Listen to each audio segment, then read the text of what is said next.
Today's video, I was going to do a straight hair to curly hair tutorial, and I was going to wash my hair because my hair is not naturally straight, it's actually curly. But I have different plans for today. Right now, I'm in my little modeling look phase. I think I look pretty good. Rate in the comments 1 through 10 if I look good, or if I look pretty bad and I should just never do this again. But today I'm gonna kind of do like an introduction to me. Someone said that I should do an introduction and make it very personal so you guys can relate to me.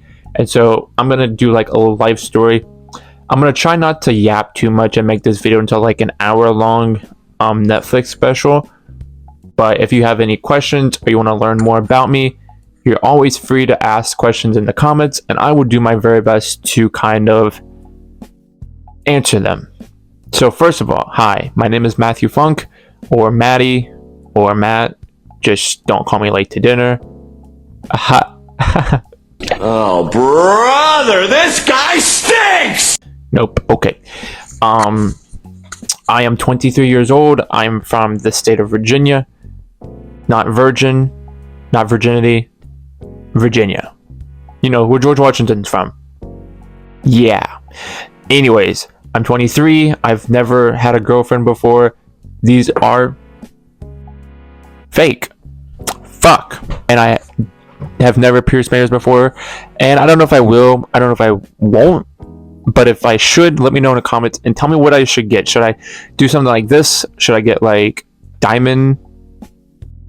That might be kind of cool. I don't know. But yeah, so I'm 23, never had a girlfriend, never kissed a girl, never held a hand. I've always been too much of a little pussy in high school to actually ask out a girl, which really shame on me because, you know, how am I supposed to be an alpha male if I can't ask out a girl, right? Right. So I've never asked out a girl. Wait, yes I have. I'm lying to you guys. What the fuck am I doing? I've asked out a girl, but I've always gotten rejected.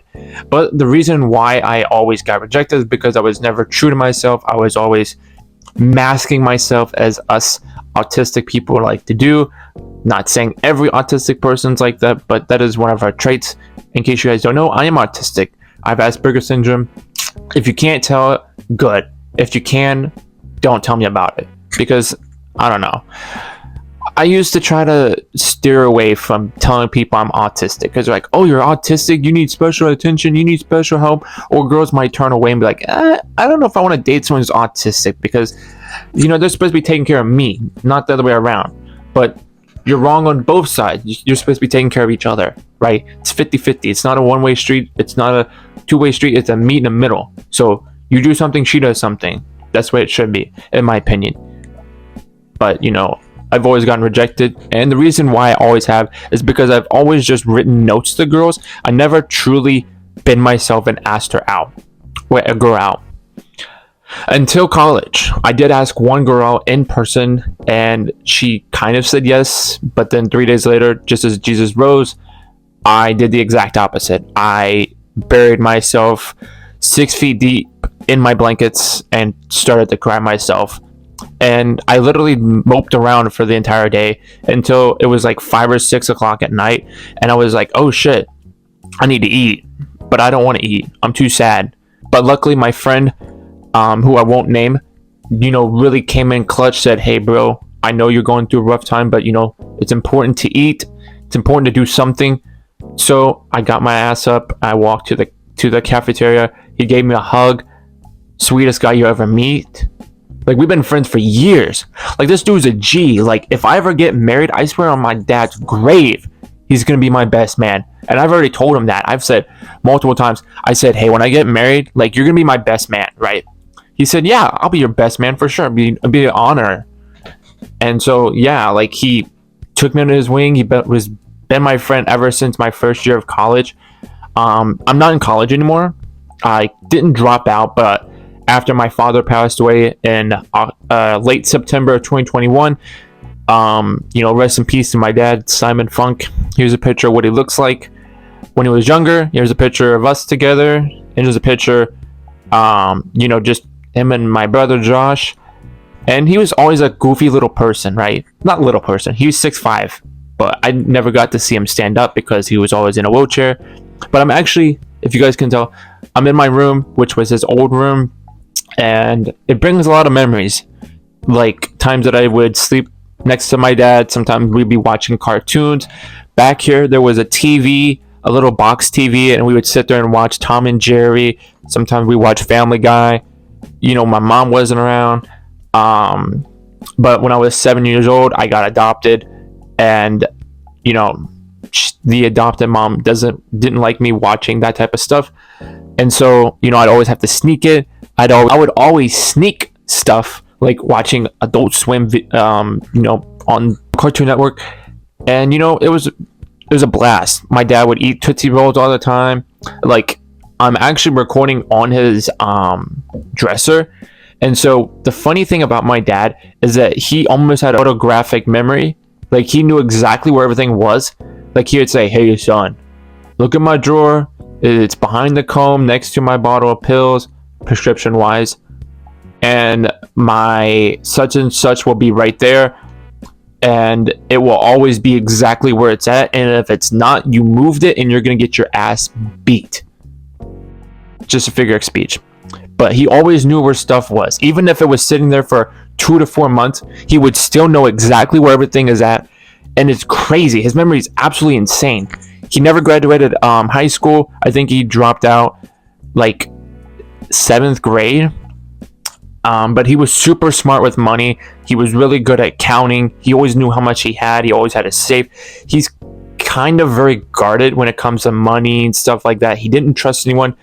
And he said, you know, if you're there at the wrong time or the wrong place, things could get messy. And so that's where I kind of get my insecurity, like not talking to a lot of people, not trusting a lot of people. And I'm not blaming my dad for it, but, you know, I definitely did take notes and be like, you know, I need to be very careful around my surroundings and the people that I trust, because one day they can be as nice as a kitten and the next moment they're a fucking leopard trying to snatch you up, take everything you have and leave you out for the wolves to get you. Like, that's just how I think. And you know, it's a trust thing, but you know, the more I get to talking to someone, the more I start to trust them, and the more that I start to really relate to them and care about them and really let them into my life. I'm adopted. I was adopted at the age of 8, I think. And by the age of 11, I moved to Missouri, and I got to live with my aunt and my cousins and my grandma. And then my grandma moved in to my mom's house, my adopted mom's house. And she lived there for quite a while. I've had multiple dogs, cats, tons of cats. We lived on a farm, had a donkey, had 2 horses. And then in 2021, after I graduated high school, 8th in my class, thanks to my mom, who really pushed me and told me that if I wanted to graduate and I wanted to get a good scholarship and a good degree to a good college, that I would have to work my ass off.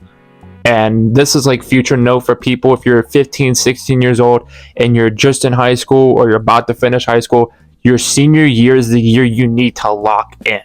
If you don't lock in, you're not going to get to where you want, and you're not going to get the college that you want.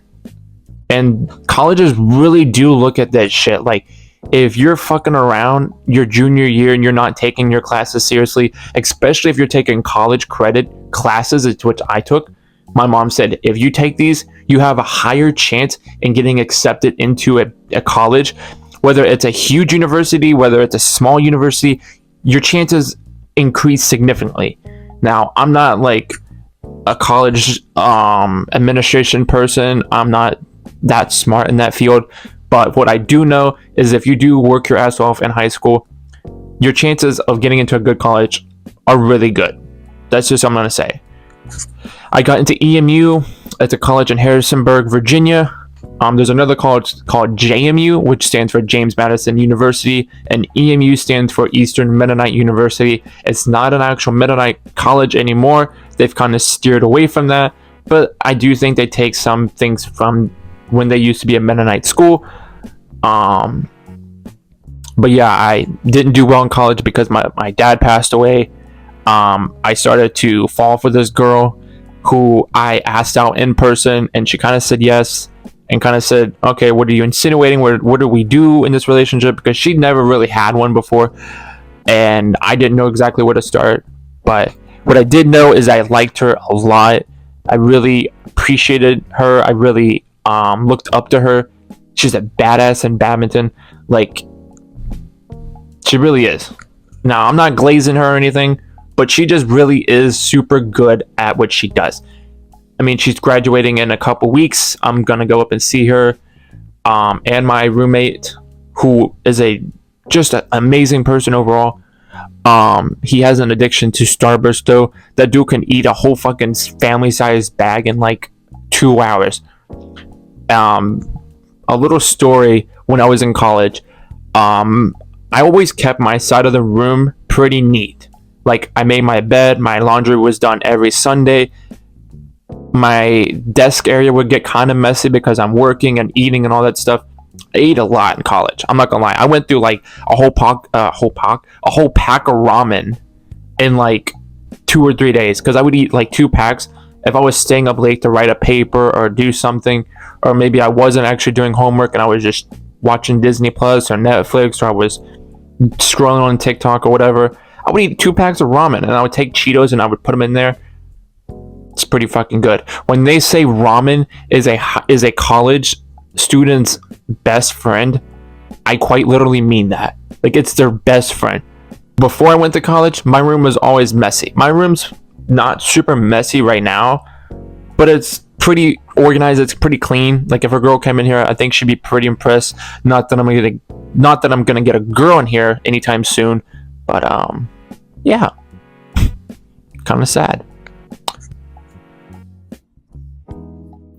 Anyways, so my roommate would always eat these Starburst, and they would be all over his room. They'd be like all over his desk. If he would throw them in the trash, they would overflow.